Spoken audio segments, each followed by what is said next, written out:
दिल्ली दंगों की जांच कर रही दिल्ली पुलिस की ताजा सप्लीमेंट्री चार्जशीट ने सियासी तूफान खड़ा कर दिया है। लोग अब अपनी सफाई पेश कर रहे हैं।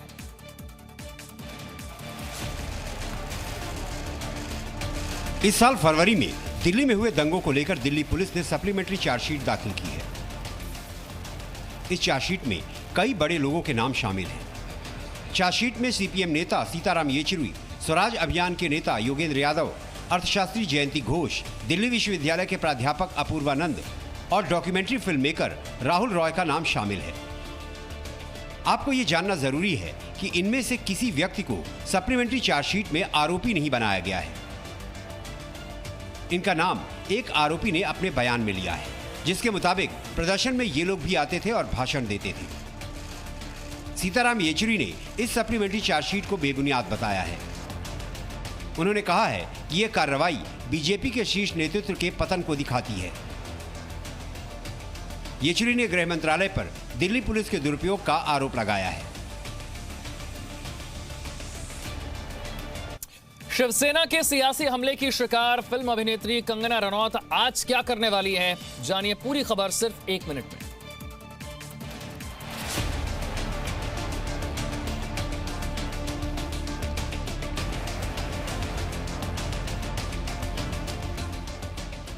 बॉलीवुड अभिनेत्री कंगना रनौत दफ्तर तोड़ने के खिलाफ आज महाराष्ट्र के राज्यपाल भगत सिंह कोश्यारी से मुलाकात करेंगी। कंगना ने खुद ही राज्यपाल से मिलने का समय मांगा था। आज शाम 4 से 4:30 बजे के बीच मुलाकात हो सकती है। इससे पहले केंद्रीय मंत्री रामदास अठावले ने राज्यपाल से मुलाकात की थी। उन्होंने कंगना के साथ हुई घटना को गलत बताया था।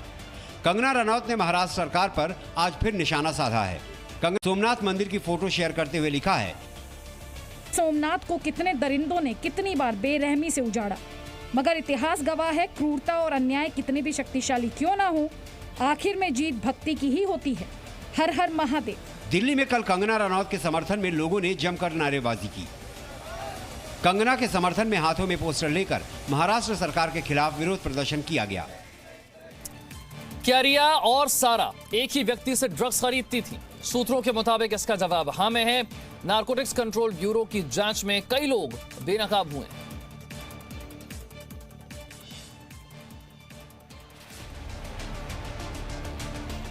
मुंबई में नारकोटिक्स कंट्रोल ब्यूरो की जांच में कई चौंकाने वाले खुलासे हुए हैं। जानकारी के मुताबिक शनिवार को पकड़े गए करमजीत यानी केजे ने दीपेश सावंत और सैमुअल मिरांडा के जरिए सुशांत सिंह को करीब 10 बार ड्रग्स सप्लाई की थी। वहीं इस मामले में गोवा से जुड़ा एक और नाम सामने आया है, जिसे क्रिस कोस्टा के नाम से जाना जाता है। खबरों के मुताबिक क्रिस कोस्टा अनुज केसवानी को एलएसडी ड्रग्स की सप्लाई किया करता था। गोवा से ड्रग्स का कारोबार चलाने वाला क्रिस कोस्टा केमिकल ड्रग्स में डील करता है। इसके साथ ही मामले में ड्वायन एंथनी फर्नांडिस नाम के एक व्यक्ति का नाम भी सामने आया है। इसने दीपेश सावंत और शौविक को कई बार ड्रग्स की सप्लाई की। कैजान इब्राहिम को मुख्य तौर पर अनुज केसवानी और करमजीत के बीच की अहम कड़ी माना जा रहा है। अब तक की जांच में शौविक का कैजान इब्राहिम, अनुज केसवानी और ड्वायन एंथनी फर्नांडिस के साथ सीधे तौर पर लिंक निकलकर सामने आ रहा है। अनुज केसवानी की निशानदेही पर आधा किलो गांजा बरामद किया गया है। एनसीबी ने कल बड़ी कार्रवाई करते हुए मुंबई और गोवा में छापेमारी की और ड्रग्स की बड़ी खेप बरामद की। मुंबई में शिव सैनिकों की गुंडागर्दी के शिकार हुए नेवी के पूर्व अफसर मदन शर्मा अकेले नहीं हैं। जनता ही नहीं, सरकार को भी उनकी फिक्र है। रक्षा मंत्री राजनाथ सिंह ने पूर्व नौसेना अधिकारी मदन शर्मा से बात की और उनके जल्द स्वस्थ होने की कामना की। राजनाथ सिंह ने ट्वीट करते हुए कहा कि मैंने पूर्व नौसेना अधिकारी श्री मदन शर्मा से बात की, जिन पर मुंबई में कुछ बदमाशों ने हमला किया और उनकी सेहत के बारे में भी पूछा। पूर्व अधिकारी पर हुआ यह हमला अस्वीकारणीय और खेदजनक है। मैं मदन जी के जल्द स्वस्थ होने की कामना करता हूँ। पूर्व नौसेना अधिकारी मदन शर्मा ने रक्षा मंत्री से बात होने के बाद संतोष जताया। हादसा जो हुई है वो पूरा मैं उनको बतलाया। उन्होंने इस हादसा का कंडेम किया है, बहुत दुख जताया। पूर्व नौसेना अधिकारी मदन शर्मा के परिजनों के साथ एडिशनल कमिश्नर ऑफिस के बाहर जमा हुए लोगों ने शिव सैनिकों की इस गुंडागर्दी के खिलाफ जबरदस्त विरोध दर्ज किया। महाराष्ट्र के मुख्यमंत्री उद्धव ठाकरे की तस्वीर का मीम साझा करने पर शिव सैनिकों ने पूर्व नौसेना अधिकारी के साथ मारपीट की थी। इसके बाद कांदीवली पुलिस स्टेशन में मदन शर्मा ने आरोपियों के खिलाफ शिकायत दर्ज कराई। पुलिस ने 6 आरोपियों को गिरफ्तार किया, लेकिन बाद में उन्हें जमानत मिल गई। कोरोना काल में आज नीट की परीक्षा होगी। केंद्र सरकार की ओर से इसे लेकर खास तैयारी है। परीक्षा भी जरूरी है और कोरोना को भी हराना है। परीक्षा रद्द करने की लगातार मांग के बीच आज नीट की परीक्षा होगी। इसमें 15 लाख से ज्यादा उम्मीदवार शामिल हो रहे हैं। एग्जाम को देखते हुए दिल्ली में आज सुबह 6 बजे से मेट्रो शुरू हो गई है। कोरोना वायरस के खतरे को देखते हुए देश के अलग अलग परीक्षा केंद्रों को सैनिटाइज किया गया है ताकि किसी तरह की कोई कमी न रह जाए। केंद्रीय स्वास्थ्य मंत्रालय ने परीक्षा आयोजित करने के लिए संशोधित स्टैंडर्ड ऑपरेटिंग प्रोसीजर जारी किया है। परीक्षा दोपहर 2 बजे से 5 बजे तक होगी। हालांकि कोरोना संक्रमण को देखते हुए छात्रों को अलग अलग टाइम स्लॉट में केंद्र पर पहुंचना होगा।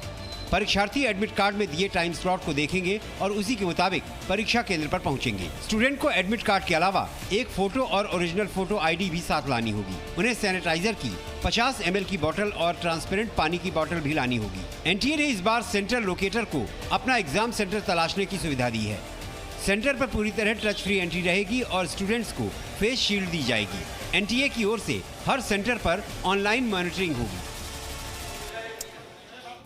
जम्मू कश्मीर में आतंकियों के नए मॉड्यूल का खुलासा हुआ है। साजिश जारी है लेकिन हर बार इसे नाकाम भी करना है।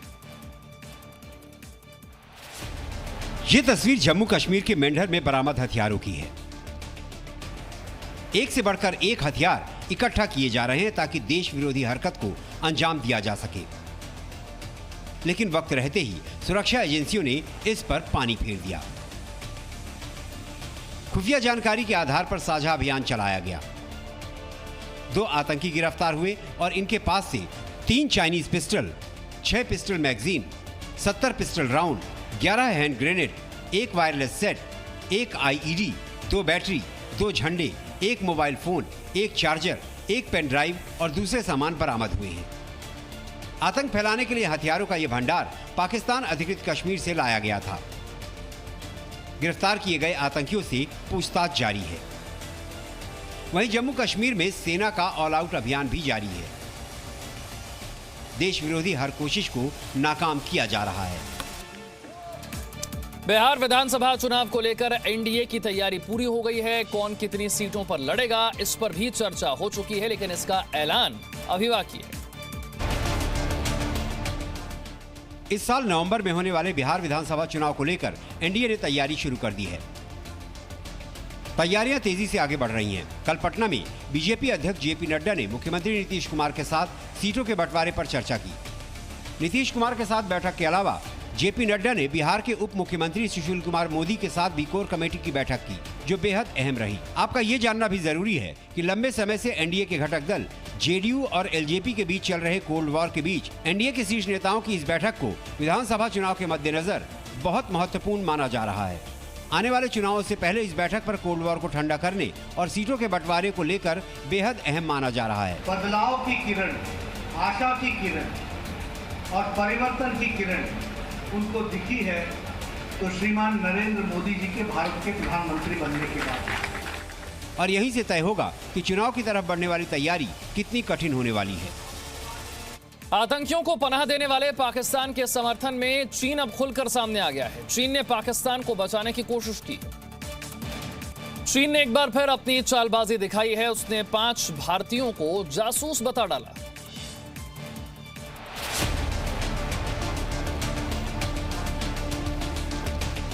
चीन की पीपल्स लिबरेशन आर्मी ने अरुणाचल प्रदेश से लापता 5 युवाओं को रिहा कर दिया है। भारतीय सेना के बयान के अनुसार सारी औपचारिकताएं पूरी करने के बाद सभी 5 लोगों को किबिथू में रिसीव किया गया है। वापस आए सभी लोगों को कोरोना वायरस प्रोटोकॉल के अनुसार 14 दिनों के लिए क्वारंटीन किया जाएगा और उसके बाद ही उनके परिवारों को सौंपा जाएगा। पीएलए ने मंगलवार को बताया था कि भारत चीन सीमा से 4 सितंबर को लापता हुए 5 युवा उसे सीमा के उस पार मिले हैं।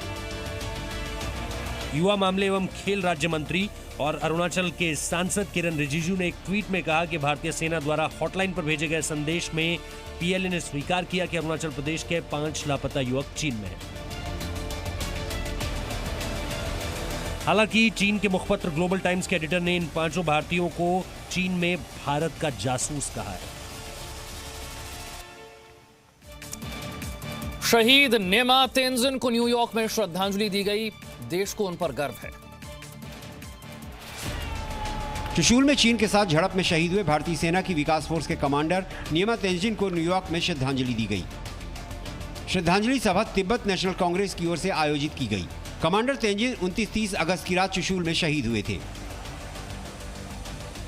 न्यूयॉर्क में तिब्बत कांग्रेस ने शहीद तेंजिन को श्रद्धांजलि देकर एक बार फिर चीन से तिब्बत की आजादी के संकल्प को दोहराया है और अंतर्राष्ट्रीय समुदाय का ध्यान तिब्बत में चल रही चीन की ज्यादतियों की तरफ खींचा है। हमने आपको 7 सितंबर को न्यिमा तेंजिन के अंतिम संस्कार की तस्वीरें भी दिखाई थी।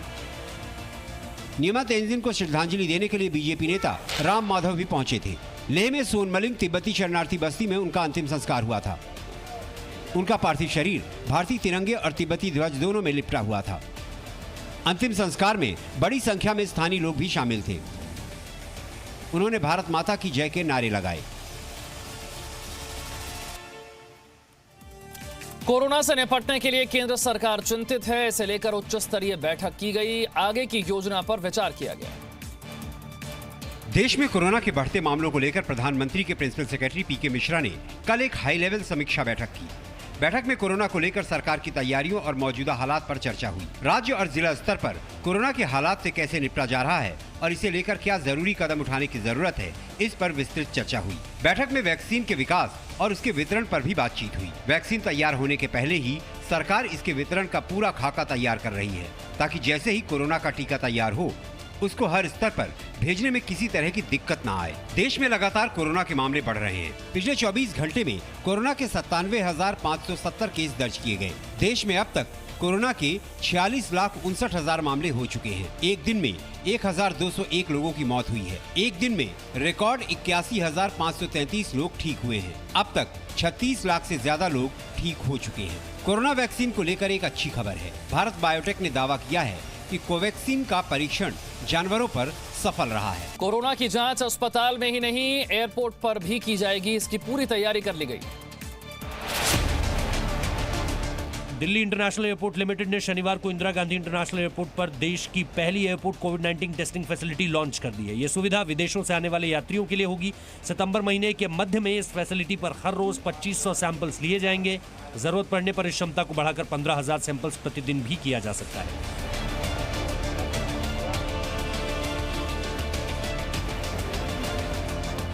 पिछले शुक्रवार को ही डायल ने बताया था कि टर्मिनल 3 पर मल्टी लेवल कार पार्किंग में कोविड-19 टेस्टिंग फैसिलिटी सेटअप की गई है। डायल ने ये टेस्टिंग फैसिलिटी जेनस्ट्रिंग्स डायग्नोस्टिक सेंटर के साथ मिलकर तैयार की है, ताकि विदेशों से आने वाले यात्रियों को कनेक्टिंग घरेलू फ्लाइट्स लेने से पहले टेस्ट किया जा सके। सैंपल कलेक्ट करने के 6 घंटे के अंदर रिपोर्ट देने की प्रतिबद्धता जताई गई है। ये दुनिया की सबसे तेज RT-PCR टेस्टिंग होगी। पैसेंजर्स को ऑनलाइन बुकिंग और पेमेंट की सुविधा भी दी जाएगी, ताकि उन्हें सहूलियत भी मिले और संक्रमण बढ़ने का खतरा भी न हो। दिल्ली में अपराधियों के हौसले बुलंद हैं। अपराधियों ने सरेआम गोली चलाई और देखते ही देखते मौके से फरार भी हो गए। उत्तर पूर्वी दिल्ली के दयालपुर इलाके में हुई वारदात की जांच में सीसीटीवी में रिकॉर्ड हुई तस्वीरें पुलिस के काम आ सकती हैं। कल शाम इलाका गोलियों की आवाज से गूंज उठा। 3 लोगों को गोली मारकर बदमाश बाइक से फरार हो गए। मृतकों की पहचान अब्दुल हमीद और फारूक के रूप में हुई है, जबकि हमले में घायल जोसेफ अस्पताल में भर्ती है। शुरुआती जांच में पुलिस का अंदाजा है कि ये गैंगवॉर है। पुलिस को सूचना मिली थी कि इलाके के मुंगानगर में एक व्यक्ति को गोली मार दी गई। कुछ देर बाद पुलिस को दूसरी कॉल मिली और पता चला कि नेहरू विहार इलाके में एक व्यक्ति को कई गोलियां मारी गई हैं। इस बीच एक व्यक्ति को घायल अवस्था में RML अस्पताल में भर्ती कराया गया, लेकिन आरोपी कौन है इसका पता अभी तक नहीं चल पाया है। घायल जोसेफ की हालत में सुधार होने के बाद पुलिस पूछताछ करेगी। इसके बाद आरोपियों का पता चल सकता है। पुलिस इस इलाके में लगे सीसीटीवी कैमरों में रिकॉर्ड हुई तस्वीरों को खंगाल रही है। कोरोना वायरस को लेकर दुनिया परेशान है। हर तरफ सामाजिक दूरी रखने की अपील की जा रही है, लेकिन हम आपको 60 सेकंड में ऐसी खबर दिखाएंगे जिससे हर कोई सीख ले सकता है। ये तस्वीरें राजस्थान के झालावाड़ की हैं। पुलिस यहाँ लोगों को समझाने पहुंची थी कि कोरोना काल है, धार्मिक आयोजन के नाम पर भीड़ जमा न करें। ये नियम के खिलाफ है और किसी के हित में नहीं है। लेकिन रात्रि भोज में शामिल हुए इन लोगों को पुलिस की अपील पसंद नहीं आई। देखते ही देखते पुलिस की जीप पर हमला कर दिया। पुलिस पर ईंट और पत्थर से वार किया गया। पुलिस जवानों को मौके से भागना पड़ा, क्योंकि हमला करने वाले सैकड़ों की तादाद में थे। हमले का ये वीडियो सोशल मीडिया पर वायरल हो रहा है। गांव में कोई भंडारा हो रहा है, इस जगह पर थाने से जाब्ता पहुंचा था। थाने से जाब्ता पहुंचते उन्होंने जाम लग रहा था तो हटने के लिए कहा तो पत्थरबाजी कर दी मैंने, गाड़ी के शीशे से मौके पर जाब्ता पहुँच गया है और जाम हटा दिया गया है। जो भी कानूनी कार्रवाई करेंगे, इस तरह का भंडारा करना ये कोरोना काल में गलत है, मदद कर कार्रवाई की जाएगी। Presenting B News app, available on Google Play and App Store. Download it now.